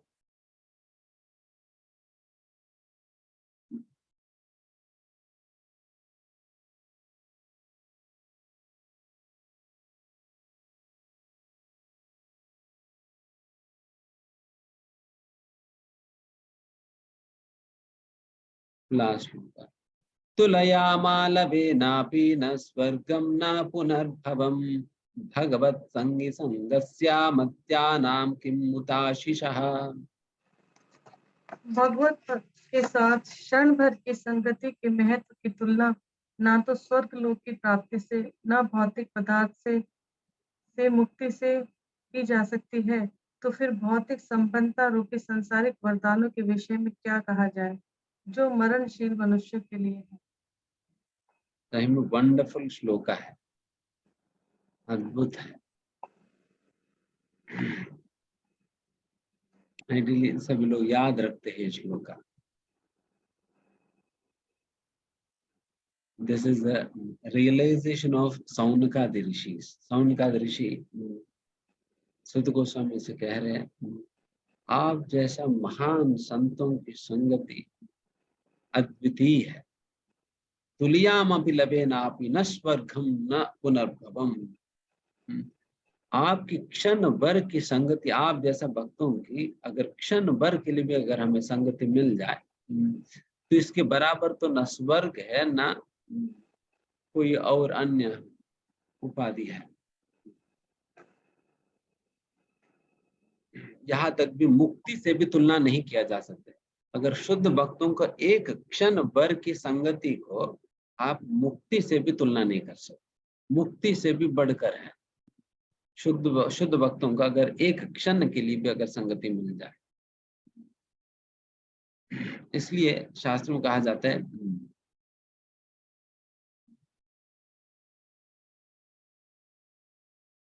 साधु संग सर्व शास्त्र को है, लव मात्र साधु संग सर्व सिद्धि को। कहा जाता है कि सारा शास्त्रों का यही सार है, साधु संगति करो, साधु संगति करो, साधु संगति करो। अगर लव मात्र के लिए भी क्यों ना हो। लव मतलब एक सेकंड होता है ना, जैसा एक मिनट में 60 सेकंड होता है और एक सेकंड का भी फ्रैक्शन है लवा, एक सेकंड का भी फ्रैक्शन है लवा। अगर उस प्रकार से एक फ्रैक्शन ऑफ सेकंड के लिए भी अगर शुद्ध भक्तों को संगति मिल जाए देन वो हमें लेनी चाहिए, क्योंकि इसकी तुलना ना स्वर्ग से किया जा सकता है न मुक्ति से भी किया जा सकता है। बाकी सारा काम धंधा छोड़कर भी जब शुद्ध भक्तों की संगति करने की लेने का मौका मिलता है तो हमें लेनी चाहिए, बाकी दुनिया भर के काम छोड़कर, बिकॉज उसकी तुलना तो और कुछ नहीं। तो भगवत संगी संगस्या एंड बाकी अगर मुक्ति को भी उसकी तुलना नहीं किया जा सकता है देन फिर बाकी भौतिक संसार की उपाधियों के विषय में क्या ही कहना, जो कि केवल मरने वाले लोग जिसमें रुचि लेते हैं। भौतिक प्रकार के बंगला, गाड़ी, घोड़ा इत्यादि चीजों में तो मत्यानाम किम उतासिसहा, मत्यानाम जो मरने वाले लोगों की आशा इन चीजों पे बना रहता है, इन चीजों में बना रहता है। वैसा चीजों को के विषय में क्या ही कहना। यहाँ तक भी मुक्ति को भी तुलना नहीं किया जा सकता है शुद्ध भक्तों की एक क्षण मात्र की संगति से। क्योंकि भक्तों का संगति से ही, चाहे कोई भी व्यक्ति क्यों ना हो, हम में से हर कोई व्यक्ति लगभग कोई ना कोई भक्त की संगति से ही अभी हम यहाँ तक पहुंच पाए। जो कुछ भी आज हम भक्ति में हैं, किसी न किसी भक्त की संगति की वजह से तो हम आज यहाँ पर है ना। आप भागवतम के अंतर्गत भी देखिए, चाहे ध्रुव महाराज जी हो, चाहे प्रहलाद महाराज हो, चाहे कोई भी क्यों ना हो, सभी न सभी कोई ना कोई कहीं ना कहीं शुद्ध भक्तों को संगति किए हैं, तभी उनको उस गति प्राप्त हुई है। ध्रुव महाराज भी एक समय पर नारद मुनि का संगति उनको प्राप्त हुआ, फिर आगे जाकर ध्रुव महाराज बन पाया। प्रहलाद महाराज को नारद मुनि का संगति मिला, तब जाकर वो बन पाया। प्रचेताओं को भगवान शिव की संगति मिला तो वो शुद्ध बन पाए। तो इस प्रकार से सभी को कहीं ना कहीं किसी न किसी का संगति मिला ही है, जिसकी वजह से आज हम जो भी है हम यहाँ तक पहुंच पाए भक्ति में। एंड उस प्रकार की संगति भक्ति को शुरुआत करने के लिए भी, एंड भक्ति मतलब ये भक्ति की स्टार्टिंग में भी, मिडिल में भी, एंड में भी होनी चाहिए। वैसे एंड तो है नहीं भक्ति का, बट फिर भी कहने के लिए हम कह रहे हैं, मतलब ये हम ऑल द टाइम चलना चाहिए संगति में, कभी भी संगति को नहीं छोड़ना है। इसलिए श्रील प्रभुपाद जी एक बात कहा करते थे, if one thinks of practicing Krishna consciousness, moving out of the association of devotees, he is in hallucination. अगर व्यक्ति सोचता है मैं भक्तों का संगति से बाहर जाकर मैं भक्ति कर लूं, देन वो केवल भ्रम में है, केवल भ्रम में है। क्योंकि भक्ति खास करके कलयुग में केवल और केवल संगति में ही संभव है, और कोई अन्यथा कर ही नहीं सकता। अगर आप सोचे अरे यहाँ तो बहुत बड़ा बाधा है, मैं हिमालय में चले जाता हूँ, वहां पर मैं अच्छा भक्ति कर ले। हिमालय में चले तो जाओगे, हिमालय में चले तो जाओगे, आप अपने परिवार को छोड़ दे, समाज को छोड़ दिया और हिमालय में चले तो गया, बट आपके सबसे बड़ा शत्रु मन तो साथ ही तो चल रहे हैं हिमालय में भी। हिमालय में भी अपने सबसे बड़ा शत्रु मन को और 5 इंद्रियों को साथ ही लेकर गए हो, इनको तो छोड़ नहीं सकते हो। इसलिए आप हिमालय में जाएंगे भी तब भी बच नहीं पाएंगे, तब भी बच नहीं पाएंगे। तो हमें संगति में ही रहना है, संगति में ही रहना है, अन्यथा कोई और उपाय नहीं है। इसलिए यहाँ पर भगवान की भक्तों की संगति की महत्व यहाँ पर बताया जा रहा है। अगर एक क्षण के लिए अगर संगति प्राप्त हो जाए तो उसकी विषय। एक बार नारद मुनि वैकुंठ में पहुंचे थे, तो नारद मुनि ने भगवान विष्णु से पूछने लगे कि हे भगवान, हमें ये बात बताइए, शुद्ध भक्तों की संगति का क्या महत्व है। फिर भगवान ने कहा कि इस प्रश्न के समाधान आप पृथ्वी में जाओ, वहां पर एक पेड़ के ऊपर एक छोटा सा कीड़ा है, उससे पूछना, वो बताएगी। फिर भगवान कह रहे तो सुनना होगा। तो फिर नारद मुनि पृथ्वी पे गए, फिर उसी पेड़ के पास गया, एंड फिर उस पेड़ के ऊपर एक छोटा सा कीड़ा पड़ा हुआ था। उस कीड़े से पूछा नारद मुनि ने, देखो ये बात बताओ कि एक शुद्ध भक्त की संगति का क्या महत्व है। ये प्रश्न सुनते ही वो कीड़ा मर गया। तो फिर नारद मुनि सोचने लगे, तो क्या हो गया, मैंने क्या कर दिया, तो कीड़ा ही मर गया। ठीक है, कोई बात नहीं करके फिर नारद मुनि वापस वैकुंठ चले गए थे। फिर महाविष्णु से पूछा कि देखो, जैसा मैंने प्रश्न पूछे कीड़ा ही मर गया, तो मुझे अपने इस प्रश्न का समाधान नहीं मिला, फिर क्या करें? फिर भगवान ने कहा कि कोई बात नहीं, आप पृथ्वी पर एक गाय है, उस गाय के पास जाकर पूछ लेना।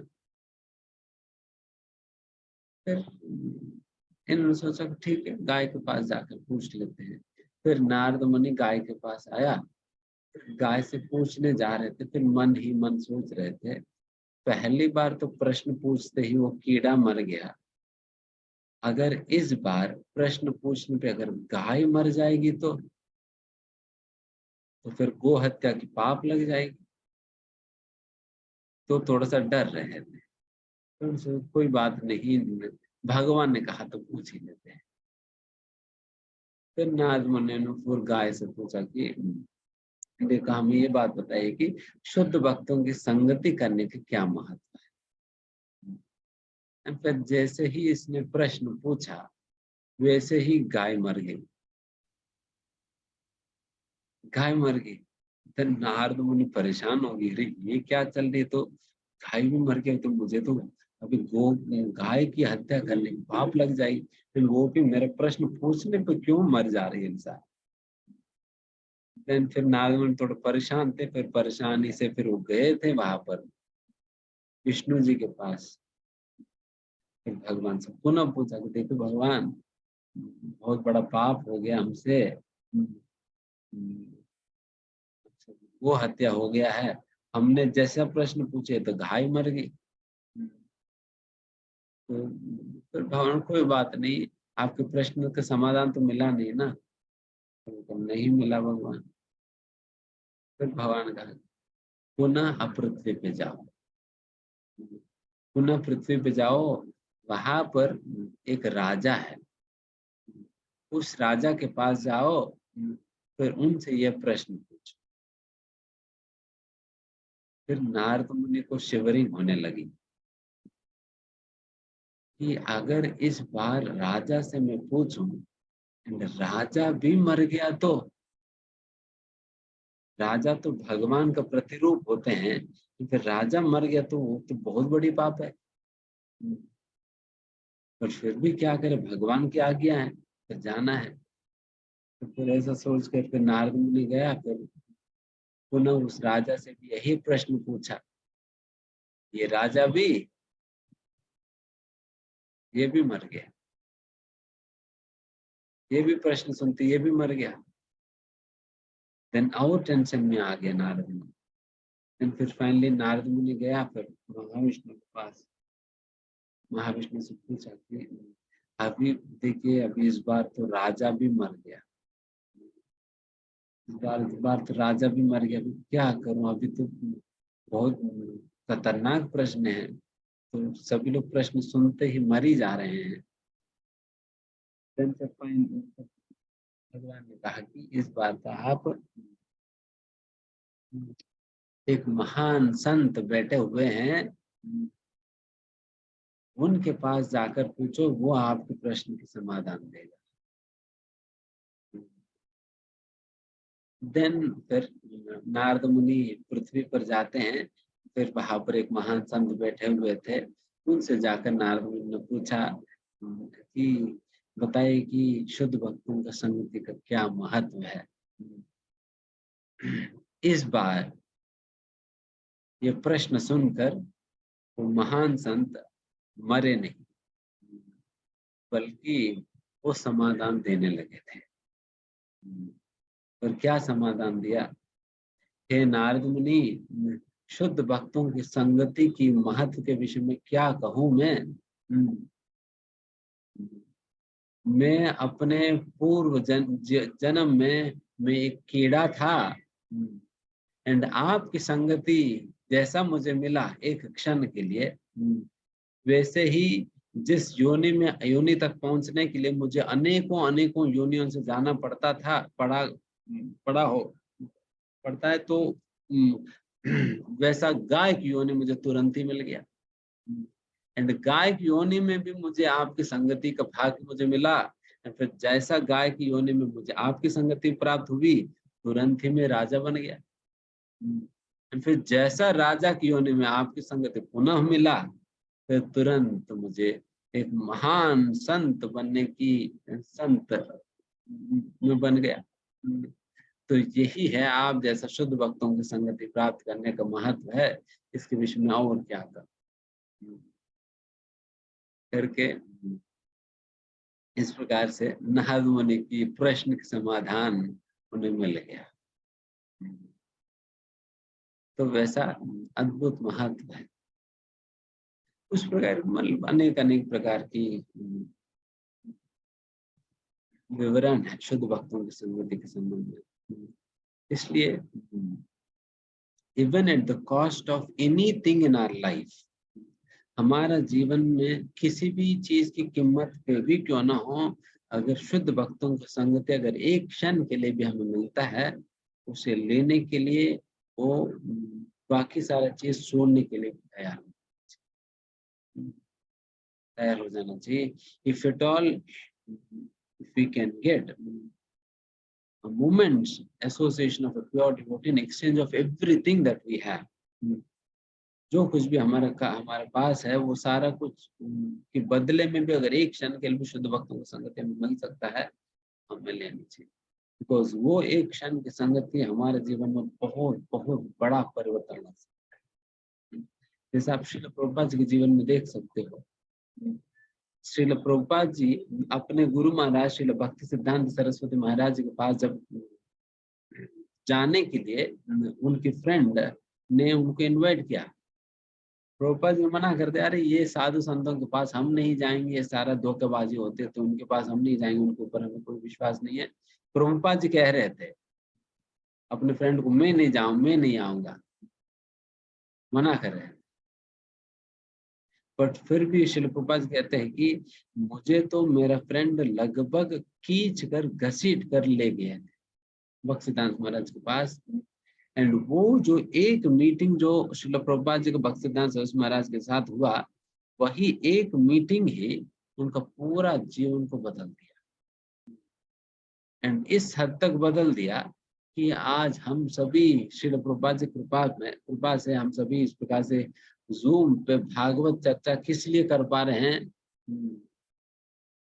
वो प्रभुपाद जी की वजह से कर पा रहे हैं। जो प्रभुपाद जी खुद को इस प्रकार की एक मीटिंग भक्तिसिद्धांत महाराज के साथ मिलने की वजह से इतना बड़ा चेंज हुआ, उस चेंज का फल तो हम सभी लोग हैं, है ना। तो इसलिए वो सबसे बड़ा महत्वपूर्ण चीज है शुद्ध भक्ति। मतलब प्रभुपाद जी को पूरा जीवन का डायरेक्शन ही चेंज कर दिया। प्रभुपाद जी भक्तिसिद्धांत महाराज से आर्ग्यू कर रहे थे, अरे तुम्हारी संदेश अभी के समय पर कौन सुनने वाले हैं, अभी तो हमारा देश तो परतंत्र है, ब्रिटिशर्स हमारा देश में राज कर रहे हैं, पहले उनको भगाना पड़ेगा, फिर उसके बाद आपकी बात कोई सुनने वाला है। क्योंकि उस समय तो प्रभुपाद जी गांधी के फॉलोअर थे, गांधी जी को फॉलोअर थे। इसलिए यहाँ तक भी Prabhupada ji non cooperation movement के अंतर्गत अपना डिग्री खुद छोड़ दिया। प्रभुपाद जी ने डिग्री लिया नहीं, प्रभुपाद जी अपना जो डिग्री किया ब्रिटिश स्कॉटिश कॉलेज से, समय कलकत्ता में प्रेस्टिजियस कॉलेज है, उस कॉलेज से प्रभुपाद जी ने डिग्री किया, बट डिग्री नहीं लिया। सुभाष चंद्र बोस है, वो भी उसी कॉलेज में पढ़े थे, सुभाष चंद्र बोस भी उनके प्रभुपाद जी के 1 साल सीनियर थे, उसी कॉलेज से थे। मतलब उस हद तक प्रभुपाद जी कन्विंस थे इंडिपेंडेंस स्ट्रगल के विषय में।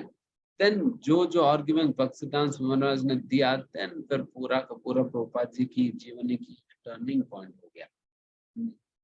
एंड वही प्रभुपाद जी इतना मना कर रहे थे, देन इसके बाद जब मीटिंग होने के बाद जब वापस आए, वापस आते वक्त श्रील प्रभुपाद जी अपने फ्रेंड से कहते हैं कि the message of Sri Chaitanya Mahaprabhu is in right hands. Shri Chaitanya Mahaprabhu के संदेश अभी सही हाथों में है। इज ए रियल साधु करके ये प्रभुपाद जी कमेंट्स थे। प्रभुपाद जी एक प्रवचन में इस मीटिंग के विषय में प्रभुपाद जी कई बार बताते थे, प्रभुपाद जी कह रहे थे कि बिकॉज प्रभुपाद जी उस समय स्टूडेंट्स के लीडर थे। somehow I was considered to be the leader of all the students, Prabhupada ji कह रहे थे। किसी भी कारणवश सभी लोग मुझे लीडर मानते थे, इसलिए उस साधु, अगर मैं खुद जाकर उस व्यक्ति को साधु के रूप में मैं सर्टिफाई कर दूं, तो सभी लोग स्वीकार करेंगे ऐसे असली साधु है करके। इसलिए मेरे से सर्टिफाई करवाने के लिए ये मेरा फ्रेंड जो है मुझे घसीट कर ले गए थे वहां। इस प्रकार से प्रभुपाद वैसा, this is how a moment's association of a pure devotee can change the direction of our life. पूरा जीवन का दिशा को ही बदल सकता। इसलिए बहुत महत्वपूर्ण है शुद्ध भक्ति। ठीक है, यहाँ समाप्त कर देते हैं। धन्यवाद। किसी कोई प्रश्न है? हरे कृष्णा, आप सभी हैंड रेज करके अपने प्रश्न पूछ सकते हैं।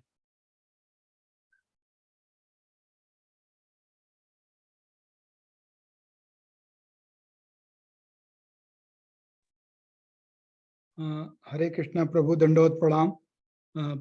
प्रभु सबसे पहले तो आपको बहुत बहुत धन्यवाद, मतलब आपके आज के वंडरफुल मतलब सेशन के लिए। और हम लोग बहुत कृतज्ञ हैं, मतलब खासकर हमारे जैसे पतित आत्मा की आपके मुखारविंद से ये भागवतम रूपी अमृत का पान कर पा रहे हैं। और मेरा एक तो रियलाइजेशन है प्रभु, और दूसरा एक क्वेश्चन है, थोड़ा काफी टाइम से खुद कर रहा है, मैं सोचा उसको पूछ के निकाल ही लूँ आपसे। तो रियलाइजेशन ये है कि प्रभु, मैं आज सुबह कृष्ण सेवक पढ़ रहा था। हमारे भक्ति वृक्षा में कृष्ण सेवक एक दिन हो गई है, बट अभी किसी कारणवश क्लास ब्रेक हो गया था। तो मैं पाठ 2 आज सुबह ऑफिस आते वक्त पढ़ रहा था। तो वहां पे प्रभुपाद जी एक जगह लिखते हैं कि ये 4 तरह के लोग हैं जो भक्ति में नहीं आते हैं। तो पहले तो मैं चौंक गया थोड़ा सा, क्योंकि मैं बहुत सारी 3-4 किताबें या 4-6 किताबें जो पढ़ी थी प्रभुपाद के, उसमें ये लिखा है कि ये 4 तरह के लोग आते हैं भक्ति में। भागवत गीता में भी ये लिखा था कि ये 4 तरह के आते हैं। फिर पहले मैं सोचा कि यार मैं कहीं गलत तो नहीं पढ़ रहा हूँ कि ये 4 तरह के लोग नहीं आते हैं भक्ति में। फिर मैं देखा कि हाँ सही। तो उसमें जो मैं रिलेट आज कर पाया आपके सेशन से कि जैसे आप बोल रहे थे ना, पढ़े लिखे, हमारे गांव में बोलते हैं पढ़ल लिखल चौपट हवनी, तो माया अपहृत ज्ञानम। तो ये एक रियलाइजेशन हुआ, मैं उसको रिलेट कर पाया आपके सेशन से। जैसे वैज्ञानिक लोग, कुछ आजकल के सो कॉल्ड भक्ति के लोग भी हैं, नाम नहीं रखना चाहूंगा, जिनको मैं भी पहले फॉलो करता था। ठीक है, ये तो मेरा रियलाइजेशन था प्रभु। सवाल ये था कि मैं कृष्णा बुक पढ़ रहा था एक दिन, 1 हफ्ता पहले लगभग। तो उसमें आघासुर वध के बाद आघासुर वध के बाद जब कृष्ण जी अपने ग्वाल वालों मतलब दोस्तों के साथ और गायों के साथ बैठ करके भोजन कर रहे हैं, तो ब्रह्मा जी आते हैं और उनको, उनके दोस्तों को और बछड़ों को एक क्षण के लिए लेके चले जाते हैं। बट एक क्षण होता है हमारे पृथ्वी का 1 साल का। तो कृष्ण जी ने अपने पूरे ग्वाल बाल और बछड़ों के रूप में अपने आप को विस्तार कर लिए हैं। और उस टाइम क्या मतलब मथुरा में वो हो रहा है वो तो अलग चीज है। फिर जब एक क्षण के लिए ही तो किया, लेकिन ब्रह्मा जी व्याकुल हैं कि पता नहीं भगवान की क्या हो गया होगा, मैं चलो जल्दी इनको वापस करता हूँ। तो जब वो वापस करने आते हैं तो वो क्या देखते हैं कि वो जितने ग्वाल बाल थे और जितने बछड़े थे, वो सभी लोग मतलब कृष्ण के ही रूप थे ना एकदम से, मतलब विष्णु।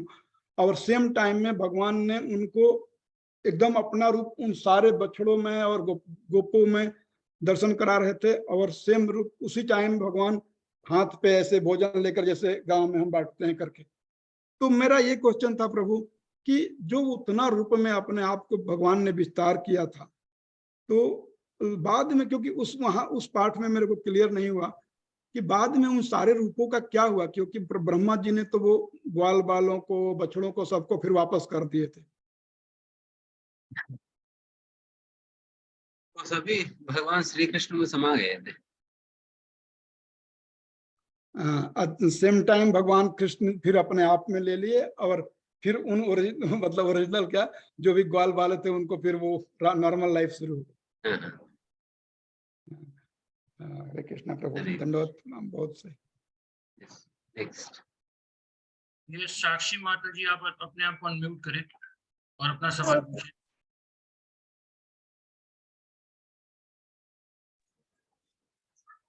हरे कृष्ण प्रभु जी, आवाज आ रही है? हाँ हाँ, प्रभु जी, मैं एक चीज शेयर करना चाहती हूँ। एक्चुअली मैं जॉब चेंज की तो थोड़ा सा मुझे डर लग रहा था, पता नहीं कैसा होगा क्या होगा। लेकिन जब मैं घर से गई तो मैंने कृष्ण भगवान जी को बोला कि भगवान जी देख लेना जैसा भी होगा। तो जैसे जब मैं वहां गई तो ऑफिस के अंदर गई तो मैंने वहां देखा कि चारों तरफ राधा और कृष्ण के पोस्टर चिपके हुए थे। और जब सर इंटरव्यू ले रहे थे तो उनके पीछे भी राधा कृष्ण जी बने हुए थे। और अब मैं वहां पे मतलब जॉब करती हूँ तो वहां पे मॉर्निंग में जैसे जाती हूँ तो सबसे पहले वहां पे पूजा होती है राधा कृष्ण जी की। और सबको सर प्रसाद देते हैं, पहले गंगा जल छिड़कते हैं पूरे ऑफिस में। फिर उसके बाद काम स्टार्ट होता है। तो प्रभु जी वहां बहुत अच्छा लगता है ये सब कुछ देख के। क्या आज की डेट में भी ऐसे लोग हैं? भगवान आपकी प्रार्थना सुने, he responded to your prayer। वैसा व्यवस्था आपके लिए बना दी भगवान ने। गुड। हाँ जी, हाँ जी, धन्यवाद प्रभु जी। हरे कृष्ण। हरे कृष्ण। यस प्रियांशु प्रभु जी, आप अपने आप को अनम्यूट करें और अपना सवाल पूछें।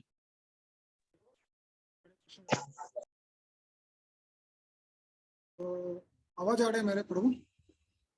हाँ, कम आ रहे हैं, आते रहो बट कम आ रहे हैं। अभी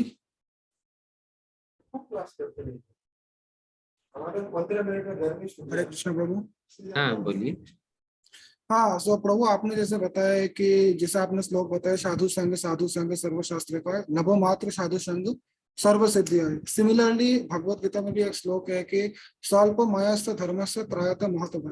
अगर भगवान ने और ये मैं भी जो आपने श्लोक बताए कि साधु संग वाले, तो ये शायद चैतन्य चरितमृत के होंगे, मोस्ट प्रोबेबली बंगाली में लिखा हुआ है जो। सो अगर स्क्रिप्चर्स में अगर लिखे हैं कि थोड़ा भक्ति करने के बाद ही हम लोग को भगवत धाम मिल जाएंगे, तो हम लोग जिंदगी भर क्यों करते हैं? ये क्वेश्चन।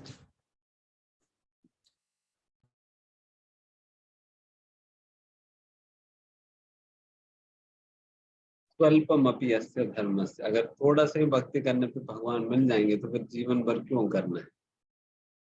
थोड़ा करके निपट जाएगी।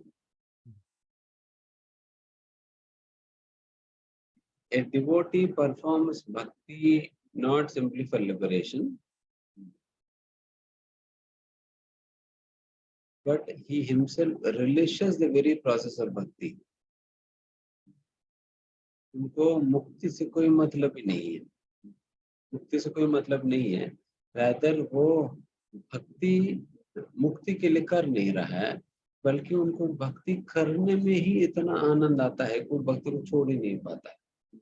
इसलिए चाहे वो नरक में भी जाए, स्वर्ग में जाए, भगवत धाम भेज दे, पृथ्वी पे ही रखे, चाहे जहां पर भी क्यों ना हो, वो भक्ति करता ही रहेगा।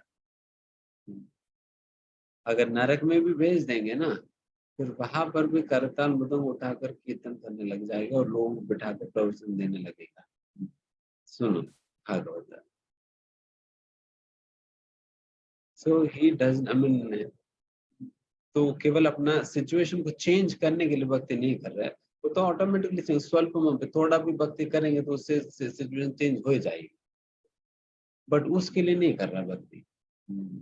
जैसा शुद्ध भक्त भी भागवतम, अभी चैतन्य महाप्रभु भागवत पढ़ते थे, मुक्त होने के लिए नहीं, कोई और भगवत प्राप्ति के लिए नहीं, रादर भागवत पढ़ते थे कि because they used to enjoy release it so much that they are helpless to give it up. छोड़ नहीं पाते थे भगवान के नाम कीर्तन, भगवान के नाम जब भागवत पठन छोड़ नहीं पाते। So it is not simply to change the situation, but to relish. Okay. Yes, H N Gupta Prabhu ji, आप अपना सवाल पूछिए। हरे कृष्णा प्रभु। हाँ हरे कृष्ण। मेरा एक छोटा सा प्रश्न है, जैसे कोई जो ना चलते में कोई आपको राधे राधे से संबोधित करता है, जैसे जैसे हम लोग सुनाई प्रणाम नहीं दे करते रहा, हैं। आपकी आवाज कम आ रही है। हेलो हाँ प्रभु जी, आवाज आ रही है? हाँ अभी बोलिए। जैसे कोई रास्ते में आपको राधे राधे से मतलब संबोधित करता है ना, तो उसको आपको रिप्लाई राधे राधे से देना चाहिए या हरे कृष्णा से देना चाहिए? कई बार अगर कोई राधे राधे कह रहे हैं और हमने हरे कृष्ण कह दिया तो कई बार लोग थोड़ा सा ऑफेंसिव फील कर लेते हैं। हाँ देन फिर वैसे परिस्थिति में हमें राधे राधे कहने में क्या दिक्कत अच्छा, कह सकते हैं, बट जहां पर लोग समझ सकते हैं देन उनको हम हरे कृष्ण कह सकते हैं। ठीक है। ठीक ठीक है प्रभु। शकुंतला माता जी, आप अपने आप को अनम्यूट करके अपना सवाल पूछिए।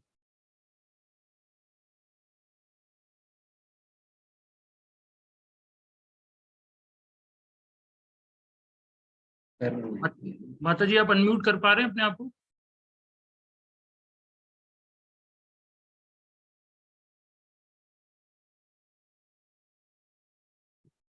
वहाँ अनम्यूट का ऑप्शन आ रहा होगा, उस पर क्लिक कर दीजिए।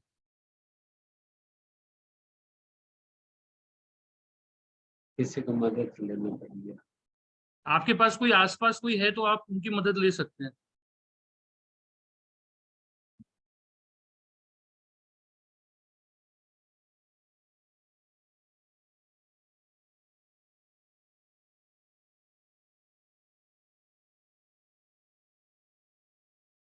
ठीक है, maybe कर नहीं पा रही। Maybe somebody can contact her personally. माता जी, मैं अपना नंबर चैट बॉक्स में मेंशन करूंगा, तो आप मेरे को कॉल करके सवाल पूछ सकते हैं, अगर आप मेरा मैसेज देख पाए चैट बॉक्स में।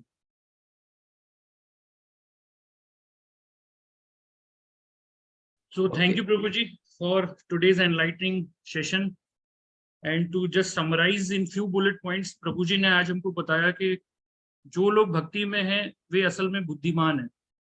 असली में जो भक्त हैं वो भगवान के चरित्र में तथा भगवान के शुद्ध भक्तों के चरित्र में कोई अंतर नहीं देखते हैं। हमें अपने गुरु द्वारा बताए गए सिस्टमेटिक तरीके से ही भक्ति करनी चाहिए। हमें श्रवण करते समय संदेश की महत्ता को समझते हुए वक्ता के प्रति कृतज्ञ होना चाहिए। जो व्यक्ति असलियत में खुश रहता है वही सही रूप से प्रचार कर सकता है। And last but not the least, शुद्ध भक्तों की संगति अतुलनीय है और हमें शुद्ध भक्तों की संगति का कोई भी मौका हाथ से नहीं गंवाना चाहिए। तो एक बार हम प्रभु जी का हरे कृष्णा महामंत्र बोल के धन्यवाद करेंगे, then we will wrap this session. Hare Krishna Krishna Krishna Hare Hare, Hare Ram Ram Ram Hare. Hare Krishna. शुभ रात्रि।